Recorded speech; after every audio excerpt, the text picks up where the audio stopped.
Mga bro, isang makasaysayang pagsasanib puwersa na naman sa West Philippine Sea. Ang Pilipinas at US ay nagsagawa ng kanilang kauna-unahang Maritime Cooperative Activity, MCA, para sa 2025 noong January 17 hanggang January 18. Isang patunay ito ng tumitibay na alyansa ng dalawang bansa sa harap ng patuloy na tensyon sa ating karagatan. Mula sa panig ng Pilipinas, nandoon ang Jose Rizal-class frigate BRP Antonio Luna, FF-151, at Del Pilar-class frigate BRP Andres Bonifacio, PS-17.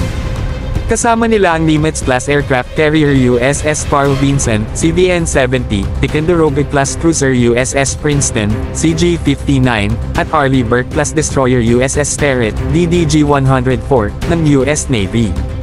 Isipin nyo ang lakas at koordinasyon na ipinamala sa aktibidad na ito. Dagdag pa mga bro, hindi lang barko ang bumida. Lumipad din ang mga aircraft mula sa US Navy at Philippine Air Force para sa air patrols at training exercises.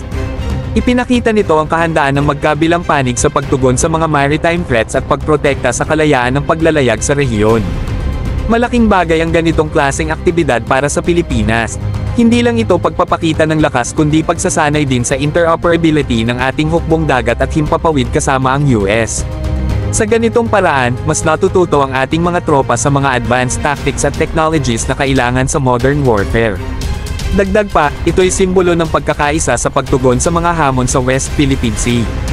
Mga bro, ito rin ay patunay ng commitment ng US. Ang presensya ng mga warships tulad ng USS Carl Vinson ay malinaw na pagpapakita ng suporta nila sa Pilipinas at sa pagpapanatili ng kapayapaan at seguridad sa Indo-Pacific region.